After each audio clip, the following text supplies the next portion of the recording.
Olá, esse é o terceiro vídeo da série especial sobre reforma tributária e assuntos tributários em geral do canal Revolução Industrial Brasileira, inaugurando aí a nossa atividade no ano de 2020 com o mais do que especialista, mestre no assunto, Rodrigo Orair, que foi diretor da Instituição Fiscal Independente, órgão consultivo do Senado Federal, e também é pesquisador do Instituto de Pesquisa Econômica Aplicada, o famoso IPEA.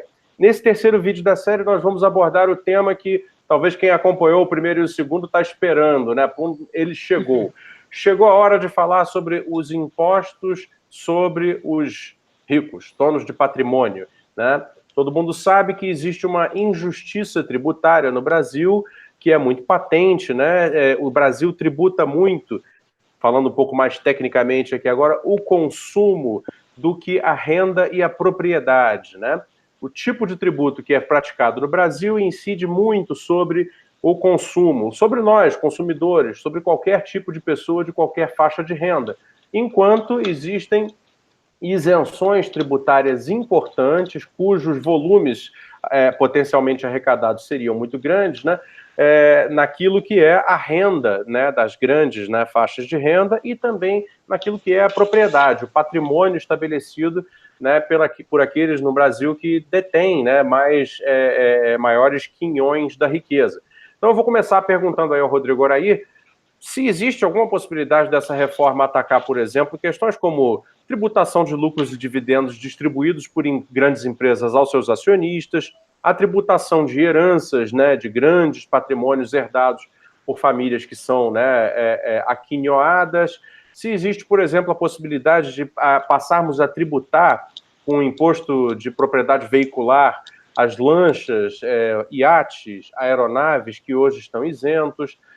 Se existe possibilidade, por exemplo, de aumentar as alíquotas do imposto territorial rural, né, que é aquele imposto que é o equivalente ao IPTU urbano para terras rurais, que no Brasil é considerado muito baixo, né, um imposto que cobra muito pouco de grandes propriedades rurais. Ou seja, todas essas fontes de injustiça tributária no Brasil, se isso tudo pode ou não ser atacado, se será ou não atacado na reforma tributária que está em discussão no Congresso Nacional. Rodrigo Orair, muito obrigado. Perdão aí pela minha introdução um pouco longa nesse terceiro vídeo. A palavra é sua. Foi ótimo. Obrigado, Fausto. Mais uma oportunidade. Olha, vamos lá. Poder pode, está sendo não. Tá? Mas pode ser atacado. De que maneira? Retomando, né, os dois vídeos anteriores que a gente fez, são duas propostas que estão no Congresso. Uma é a proposta da Câmara. Ela não toca nenhum desses temas de propriedade, de imposto de renda e propriedade. Tá? A segunda é a que está no Senado. Ela tangencia esses temas, que ela é uma proposta que foi formulada pelo ex-deputado Raul, antiga, foi da Câmara e agora está no Senado. Ela tangencia, tá? Por exemplo, ela prevê a história dos jatinhos, das embarcações, para explicar para as pessoas, né, o que é isso. Nós temos uma interpretação absolutamente maluca da nossa legislação, que diz que o IPVA, Imposto sobre Veículos Automotores, os nossos renomados juristas associam isso com o que tem que rodar na estrada. Para rodar tem que ter roda. Então, se o cidadão tem um jatinho ou um iate particular, não tem roda, não roda na estrada e, portanto, não paga o imposto sobre a propriedade de veículos automotores. Olha que coisa, né? Então, de fato, ela prevê, sim, está prevista na proposta você mudar a redação para você poder tributar veículos que não rodam. Olha que absurdo, mas enfim. Você ampliar a base de incidência do IPVA para embarcação. Mas o ponto é assim, esses temas de renda e propriedade estão na proposta lá muito tangencialmente, um pouco que a impressão que se dá é que vamos jogar migalhinhas para esse pessoal não ficar reclamando. Tá? Vamos dar umas migalhinhas para ele. Então vai, faz o jatinho aí, senão esse povo, eles vão ficar, então vai, bota aí, não é tão grande assim. O rico mesmo vai conseguir, ele é dono da empresa, então ele bota o jatinho na empresa dele e no final das contas não vai arrecadar quase nada esse troço. Mesma coisa, ele bota o iate no nome da empresa e continua tudo. E a gente dá um jeito de, né, isentar a empresa e não a pessoa física. Mas enfim. Agora, o que pode ser feito? E aí eu acho que isso não é tão complicado.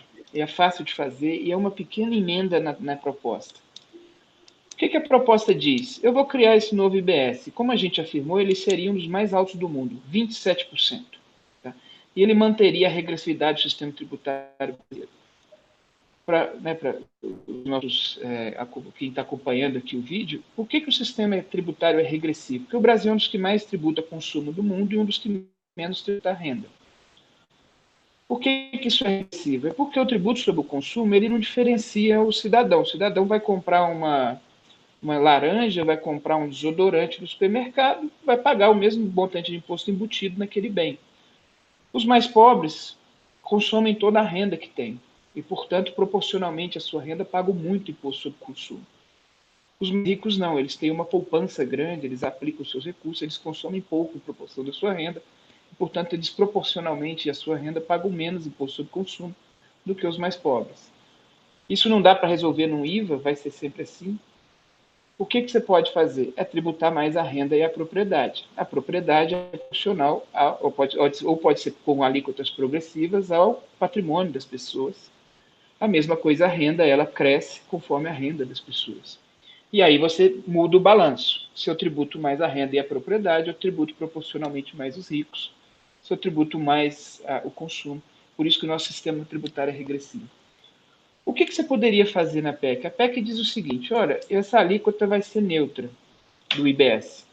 Eu vou substituir 5 tributos, aumentar o IBS até chegar numa alíquota que compense a perda de arrecadação desses tributos. O que a PEC diz? Eu vou criar um novo IBS, ele vai repor a perda de arrecadação com os tributos sobre consumo que ele está substituindo, o PIS, a COFINS, o IPI, o ICMS, o ISS, são 5 impostos sobre consumo hoje que seriam substituídos, menos ganhos de arrecadação que eu venha a ter com medidas de ampliação da tributação de renda e patrimônio. Tá? Por quê? Porque se eu conseguir aumentar a arrecadação de renda e patrimônio, elas seriam deduzidas para fins de cálculo do IBS. E aí, obviamente, eu não deixaria esse IBS ser 27%. Ele poderia ser 20%, 25%, ele poderia ser mais próximo de padrões internacionais. Uma medida como essa, ela ataca, seriam 2 coelhos com uma cajadada só, porque ela me permitiria avançar na tributação da renda e, ao mesmo tempo, reduzir a tributação do consumo. Um simples instrumento, é simples, tá? É uma redação na EPEC que hoje está no Congresso. E dá para a gente se mobilizar para fazer isso. Não é tão complicado assim. Muito interessante mesmo. Até fui pego desprevenido, não esperava que você me trouxesse aqui uma ideia tão pronta e acabada, né, para dentro da reforma conseguir já criar um mecanismo de justiça tributária efetivo. Porque, assim, eu vou até compartilhar um pouco da minha impressão, como cidadão que acompanha os assuntos, a esperança que eu tenho, na verdade, que eu tinha, que tenho, com relação à criação de justiça tributária com essa reforma é meio próxima de zero, né?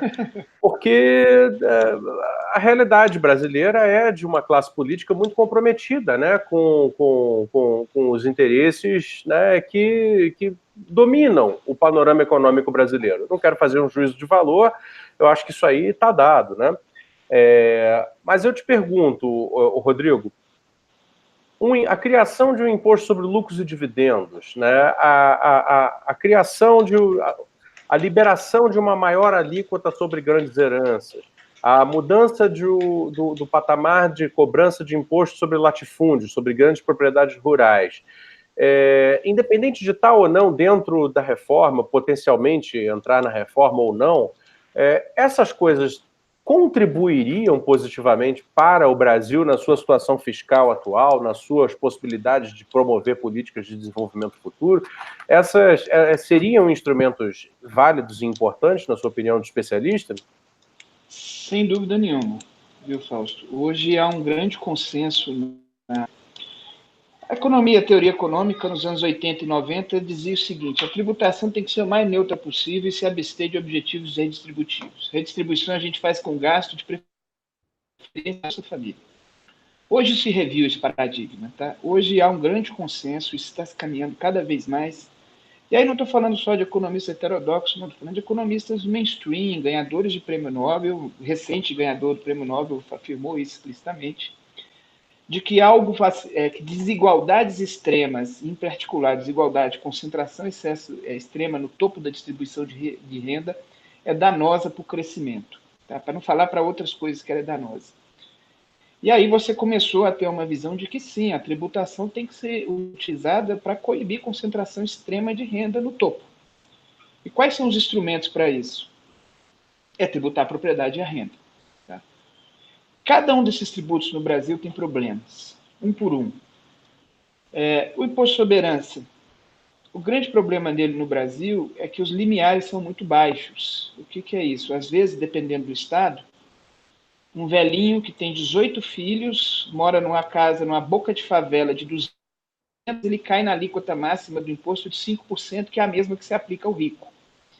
E, na verdade, o imposto sobre herança, o rico mesmo não paga imposto sobre herança. O que você faz? Você tem vários jeitos de evadir. Uma das coisas que foi interessante recentemente da Lava Jato, vazaram as declarações de imposto de renda de uma grande empresa. E tinha um sócio oculto dessa grande empresa, JBS, que o pessoal dizia que era o filho do Lula. É o filho do Lula, é o filho do Lula, não sei o quê. Aí foram descobrir o que era. O que aconteceu? Os donos da empresa compraram uma apólice de seguro dentro de sediada em um fiscal. Essa apólice de seguro de vida, né, que seria para caso eles falecessem, pagaria o prêmio, né, para os seus filhos. E, ao mesmo tempo, essa mesma empresa seguradora comprou essas ações. Esse prêmio seria pago em ações da própria empresa. O que é isso? Os filhos desses caras vão receber todo o patrimônio no exterior sem pagar 1 centavo de imposto. Então, o que é o problema do imposto sobre herança? Por isso que ele não tem tanto arrecadatório. A gente teria que tornar ele mais justo e, ao mesmo tempo, coibir esse tipo de instrumento de... Além de você ter as alíquotas serem mais altas, você teria que mexer também no limiar, sabe? É injusto também algumas alíquotas que incidem sobre pessoas de baixa renda, né? Pessoa que recebe um patrimônio dissolvido em 20, 30 mil reais, e o rico mesmo não paga nada. ITR tem um problema grave, e aí o problema é a bancada ruralista. Ele é muito autodeclaratório o valor do imóvel. Aí pergunta para o cara diz, é tudo reserva legal, é tudo nananana, no final das contas, o valor de mercado ele coloca baixinho, ele não paga imposto nenhum, a alíquota é alta. Mas nós vamos ter que fazer um debate de enfrentar mesmo como fazer o cadastro, né, do valor dos imóveis. É a mesma coisa que o IPTU. Mas desses todos, o que tem o maior potencial arrecadatório é o imposto de renda. E aí é o debate da distribuição de lucros e dividendos. O que acontece no Brasil? Hoje, renda são 3 fontes de renda que você tem. Os rendimentos tributáveis, principalmente renda do trabalho, eles pagam alíquotas de até 27,5%. Os rendimentos retidos na fonte, que é, por exemplo, a aplicação financeira, que normalmente pagam alíquotas perto de 15%, ou seja, menores que as que incidem sobre os seus salários. E terceiro, os rendimentos isentos. O rendimento isento tem muita coisa, tem indenização de juiz, da elite do funcionalismo público, mas tem os lucros e dividendos. O que isso acontece? À medida que você vai caminhando na distribuição de renda e vai para os milionários brasileiros, quase toda a renda dos caras é isenta. Ou paga a alíquota na fonte de 15%. Isso faz com que as alíquotas que incidem sobre a classe média no Brasil hoje são mais altas do que as que incidem sobre os milionários. E aí o nosso problema hoje do imposto de renda de pessoa física não é um problema só de alíquota, é um problema de base de incidência. Trazer esses isentos para pagarem o imposto, com o objetivo de equidade vertical. Fazer o rico pelo menos pagar, porque hoje não paga. E ele tem também um segundo problema que seria resolvido com esse debate de lucros e dividendos, que é a chamada pejotização. O que é isso? Um cidadão de alta renda, 30, 40 mil reais, um economista, um consultor, um contador, ele vai criar uma empresa e presta serviços como empresa, ao invés de ser contratado como CLT. Com isso, ele reduz muito a carga de imposto dele, de mais de 45% entre as contribuições previdenciárias, imposto de renda, para algo perto de 15, 16, 17. Esse é um fenômeno que faz com que o seguinte, duas pessoas, esse paga muito imposto e o de cá paga quase nada, paga pouquinho. Tá? Também é uma questão de justiça. E que tem consequências muito graves esse fenômeno. Tá? Ele erode a base de arrecadação da Previdência. Olha o problema previdenciário. Claro, a arrecadação está sendo erodida. Ele erode a arrecadação do imposto de renda de pessoa física, que é também distribuído com estados e municípios, que o cara ele cria uma empresa e transfere a renda para ele como dividendo isento. Tá? Essa que é a grande questão. E a outra coisa é que esse cidadão, na verdade, o que ele faz? Ele é dono da empresa e ele tem que falar quanto que é o prolabore dele e quanto que é o dividendo. O prolabore vai pagar a previdência, etc. O dividendo não. Então, o que muitas vezes o cara mais jovem faz? Ele coloca o prolabore de um salário, pega os dividendos e transfere para ele isento. Se ele tem juízo, ele faz um plano de previdência privado. Se ele não tem, nem isso. Ele vai aposentar com um salário mínimo no futuro. Então, é um fenômeno também que está erodindo as relações trabalhistas, é um fenômeno que cria preocupações sobre o futuro previdenciário dessas pessoas. Então, enfim, o debate sobre o imposto de renda não é só de progressividade, ele conseguiria resolver várias distorções. E uma delas é evitar, se a gente conseguir avançar nessa alíquota de IVA tão alto como a que seria a brasileira. Você mata dois coelhos com uma cajadada só. É realmente uma explicação muito, muito ampla essa daí. O tema, uma das coisas que fica faltando no nosso debate vai ser o tema, já adianto aí para o público, o tema do quarto vídeo, que é a dificuldade de tributar no mundo contemporâneo, né? A questão da evasão fiscal, né? E os paraísos, a existência de paraísos fiscais, né? E como você bem colocou aí, o caso da JBS, que foi descoberto, né? Como se armam esquemas para que as empresas consigam retirar da contabilidade, né, determinadas quantidades de capital e mantê-los assim como se não existissem, né, como se não fossem retiradas financeiras para benefício e usufruto próprio do acionista, e de repente esse dinheiro parece que não existe e ele não é tributado. Isso vai ser o tema do nosso próximo vídeo, em relação também à questão internacional, aí, porque os capitais se movem muito livremente no mundo hoje em dia. Agora, especificamente com relação ao Brasil e as questões de controle, para terminar esse terceiro vídeo da série, o que se poderia fazer, Rodrigo, para aumentar ou melhorar, né, a potência de controle da arrecadação para evitar a evasão fiscal interna no Brasil e que, obviamente, toda ela é feita em benefício, né, em próprio, das classes abastadas, né, e proprietárias de meios de produção do Brasil?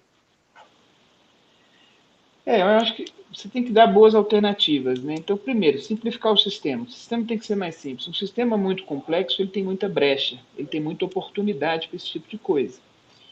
E a segunda questão é atuar nessas brechas. Ora, no caso do imposto de renda, né, de pessoa física, eu tenho brechas na legislação que estão permitindo que você migre. Basicamente, o que você está fazendo? Como a renda do trabalho é mais tributada do que a renda do capital, essas pessoas transformam a renda dela de renda do trabalho para a renda do capital. E aí elas pagam menos imposto ou não pagam nenhum. O que eu tenho que fazer? Eu tenho que dar um tratamento homogêneo para as duas. Não importa se você é renda do trabalho ou renda do capital, você vai pagar o mesmo tanto. Tá? A mesma coisa entre as rendas do capital. Procurar modelos, e existem os modelos na literatura, que tentam dar um tratamento igual para as diversas formas de renda do capital. Vou dar um exemplo aqui, só para... Se você aluga um imóvel e recebe um aluguel como pessoa física, você pode pagar a alíquota máxima de 27,5%. Se você cria uma imobiliária para com 4 imóveis, 5 imóveis seus, você é o cara mais rico. Tá? Tem vários imóveis, você cria uma imobiliária, coloca ela no regime especial, você pode reduzir de 27,5% para algo 15%. Se você tem um fundo imobiliário... Desculpa, você pode repetir? Falhou o áudio. No caso da imobiliária, quanto seria, então? Você pode reduzir desses 27,5% para 15%. Se você fizer um fundo de investimento imobiliário com ações em bolsa, o cara rico, esse aí já é o milionário, isento. Tá? Então, o que acontece? E, obviamente, sempre o muito rico ganha nessa, tá? Então, o cidadão de classe média vai pagar 27, aquele rico vai pagar 14 e o muito rico 0. Então, o que você tem que fazer? Você tem que atuar nas brechas, tá? É tentar fazer com que... tirar essas brechas para simplificar. E, do ponto de vista internacional, o que está avançando muito são os esquemas de trocas automáticas de informações. Tratar os fiscos como, olha, não tem nada de errado o fisco brasileiro pedir informações à Suíça. E não é polícia, não, é basicamente para você analisar os fluxos. Hoje o que mais tem avançado é isso, é você troca automática de informações e identificações de processos informatizados. Nós estamos fazendo o contrário, a gente está querendo entregar o COAF para a polícia, não é isso. Tá? Então você tem muita coisa que você tem avançado de agência de transparência de informações internacional, de trocas automáticas de informação para conseguir identificar essas operações. Nem sempre é crime. Se não é, eu tenho que mudar a legislação para tirar a brecha, para fazer essa... Apesar de ter um negócio moral, eu li recentemente o livro do Sais e Zuckerman, essa coisa, porque hoje está na cabeça da gente o seguinte, você tem que diferenciar elisão e evasão. Evasão, por exemplo, é quando eu não emito uma nota. Eu burlo o sistema. Eu deveria emitir, burlo o sistema e por isso não pago imposto. A elisão é quando eu encontro as brechas para pagar menos imposto. Como eu estou falando, né, eu dou um jeito de virar empresa em vez de ser pessoa física e tal.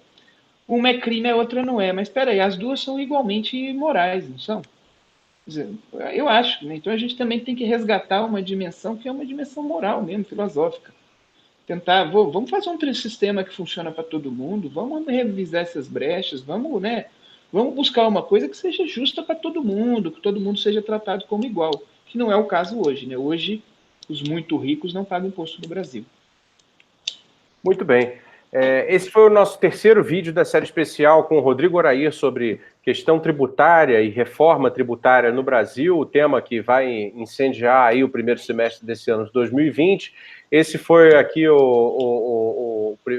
a série, né, que nós estamos fazendo, a primeira tentativa de fazer uma série especial no canal Revolução Industrial Brasileira, essa iniciativa apaixonada, né, pela economia, da minha parte, Fausto Oliveira, e também do Fernando Ferro, meu grande parceiro economista. E vamos partir agora para o quarto vídeo.